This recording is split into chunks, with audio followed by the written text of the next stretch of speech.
मैं 2 दिन के कार्यक्रम पर झारखंड में आया था और उसका उद्देश्य था 8 वर्ष में हमारी केंद्र की सरकार ने जो काम किए हैं और जो सफलताएं अर्जित की हैं, परिणाम दिए, उनके विषय में हम लोगों से चर्चा करें और उनसे जानकारियां देने का और जानकारियां लेने का, दोनों काम हम इस दौरान जो हमारे कार्यक्रम होंगे उसमें लेने का विचार था। 2 दिन मैं झारखंड में रहा, आप सबके बीच में बहुत अच्छा लगा। हमारे बहुत सारे कार्यकर्ताओं से भेंट हुई और बहुत सारी जानकारियां भी इस प्रदेश के विषय में, केंद्र सरकार की योजनाओं के विषय में हम सबको प्राप्त हुई। आप सबको जैसी जानकारी है, 2014 में हमारी केंद्र में नरेंद्र मोदी जी के नेतृत्व में पहली सरकार बनी थी। उसी समय इस सरकार ने ये निर्णय किया था कि हम कुछ ऐसे लक्ष्यों को प्राप्त करने के लिए जो सदैव से हमारे एजेंडे में रहे, पंडित दीनदयाल उपाध्याय जी ने भारतीय जनसंघ के समय में जो फिलॉसफी दी थी, जिसके आधार पर भारतीय जनसंघ और बाद में भारतीय जनता पार्टी यह राजनीतिक दल काम कर रहा है, उसमें एक मूल तत्व था अंत्योदय, जिसको हमारे प्रधानमंत्री जी ने सरल शब्दों में गरीब कल्याण कहा। और ये सरकार बहुत सारे अलग अलग विषयों के साथ ऐसे ज़रूरतमंद और कमज़ोर वर्ग के लोग, गरीब लोगों को उनका जीवन आसानी से और अच्छा गुजरे, उसके लिए जो ज़रूरतें हैं उनको पूरी करने और उनके जीवन जीने की सुविधाएं बढ़ाने, इस पर प्राथमिकता से काम करने का निश्चय 2014 में ही लिया था और वो काम उन्होंने लगातार किया। इस दौरान हमने 10 करोड़ से ज़्यादा स्वच्छता मिशन के अंतर्गत शौचालयों का निर्माण किया, 9 करोड़ से ज़्यादा परिवारों को उज्ज्वला योजना के माध्यम से गैस के फ्री सिलेंडर दिए, 3 करोड़ से ज़्यादा घर बनाए, गांव-गांव तक, घर घर तक बिजली पहुँचे, उसके लिए अभियान चलाया। 2024 तक हर घर में नल से जल, ऐसी योजना पर भी हम काम कर रहे हैं। उसके साथ साथ रोड कनेक्टिविटी जोड़ना, रेलवे का ज़्यादा से ज़्यादा हम उसका विस्तार कर सकें, उस पर भी हम काम कर रहे हैं। साथ ही साथ हमारा दृष्टि ऐसी भी है कि जो हमारे कमज़ोर वर्ग के लोग हैं, उनके बच्चों को अच्छी शिक्षा भी मिल सके, स्वास्थ्य के बेहतर प्रबंध किए जाएं।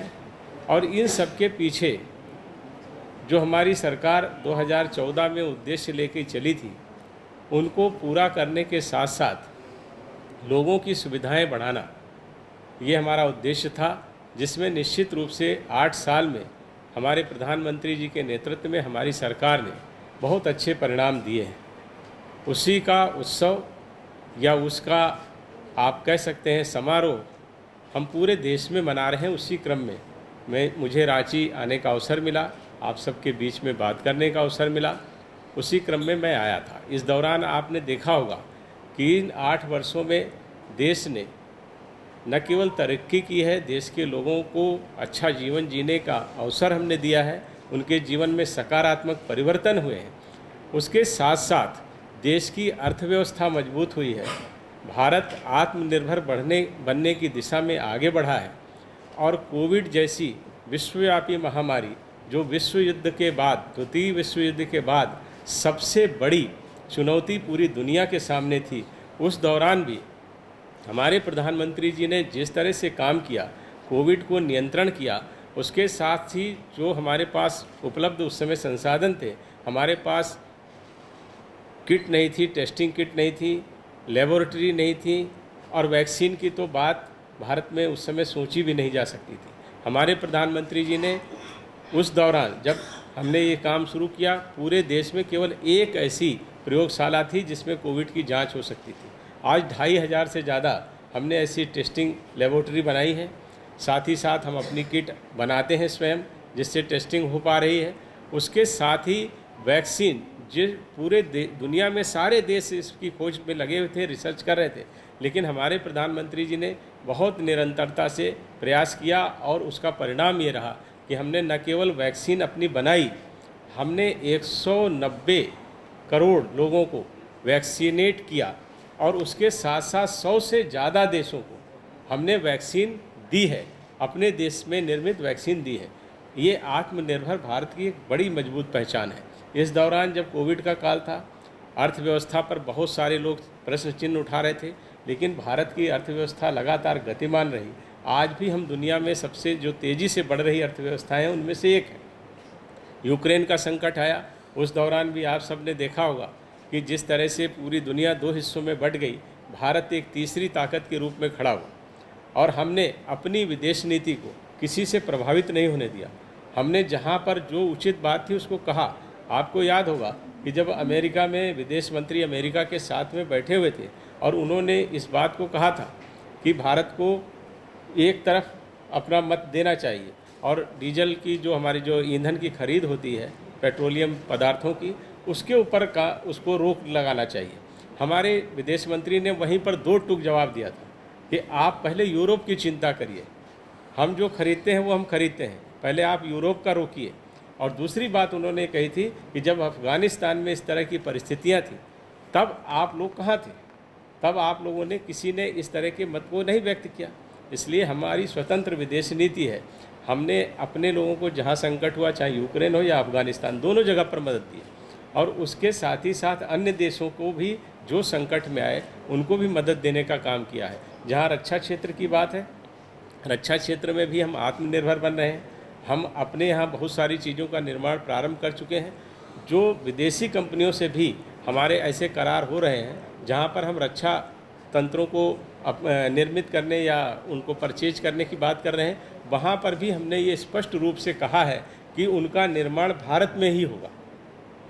जिन कंपनियों से एग्रीमेंट होगा उनका निर्माण उन तंत्रों का, उन यंत्रों का भारत में ही होगा।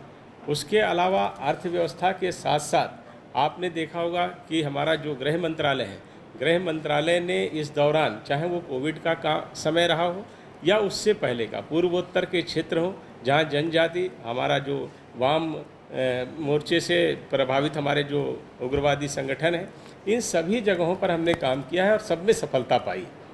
वामपंथी उग्रवाद में भी हम कमी लाने में जहां सफल हुए, वहीं उत्तर पूर्व के जो हमारे राज्य हैं, जनजातीय बहुल क्षेत्र हैं, वहां पर भी जो बहुत सारे संगठन थे उनसे हमने समझौते किए और शांति स्थापित करने का भी हमने काम किया। जो स्पेशल कानून था उसको भी हमने 60% क्षेत्रों से हटा लिया है, अब कुछ एक क्षेत्रों में ही रह गया है। धीरे धीरे शांति स्थापित करने का काम गृह मंत्रालय ने किया।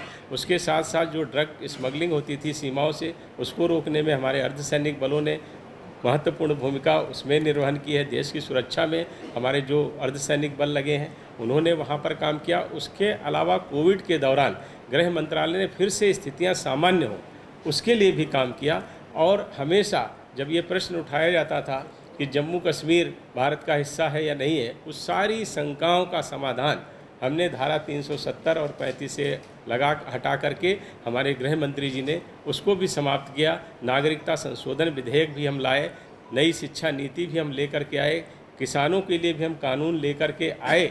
और इन सारी चीज़ों को केवल हमने शुरुआत, जो हमारा दूसरा कार्यकाल था वो 9 महीने में ही हम लोगों ने इसको किया। उसी दौरान ये कोविड की घटना हो गई जिसने पूरे दुनिया को व्यथित किया, लेकिन उस सबसे बिना प्रभावित हुए, वो चाहे यूक्रेन की लड़ाई हो, चाइना से बॉर्डर पर हम लोगों का जिस तरह से एक हस्तक्षेप उनका था उसको हमने रोकने का काम किया। इस तरह की सारी बातों के साथ साथ व्यापार कैसे आगे बढ़े, हमने खुले व्यापार के लिए भी बात की है। दूसरे देशों के साथ भी हम ऐसे संबंध बना रहे हैं। बहुत सारे देश इस समय चीन का विकल्प ढूंढ रहे हैं, भारत उनका विकल्प बन सके, इस पर भी हम काम कर रहे हैं।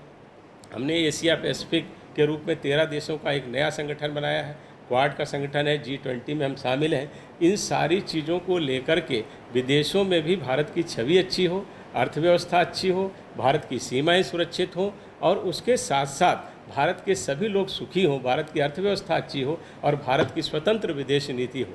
हम इस पर काम कर रहे हैं और ये 8 साल निश्चित रूप से हमारे प्रधानमंत्री श्री नरेंद्र मोदी जी के नेतृत्व में, आदरणीय JP नड्डा जी के नेतृत्व में, गृह मंत्री जी के नेतृत्व में हमने सफलतापूर्वक परिणाम दिए हैं और वो काम आगे बढ़े, इसको प्रेरित करने के लिए भी हम अपने कार्यकर्ताओं के बीच में भी गए और उसके साथ ही साथ लोगों के बीच में भी गए जिनसे उनकी जानकारियां भी बढ़ें और केंद्र सरकार की अधिक से अधिक योजनाओं का लाभ उनको मिल सके। इस कार्यक्रम के लिए मैं आया था। आप सबका बहुत बहुत धन्यवाद। बायोम डॉक्टर बनने का है सपना मगर सही गाइडेंस की है कमी, तो आए बायोम। रांची में सिर्फ मेडिकल की तैयारी के लिए एक बेहतरीन संस्थान, नीट और एम्स की तैयारी के लिए सन 2001 से मेडिकल प्रिपरेशन के लिए सबका भरोसेमंद संस्थान बायोम, इनू एवं नगरा टोली, रांची।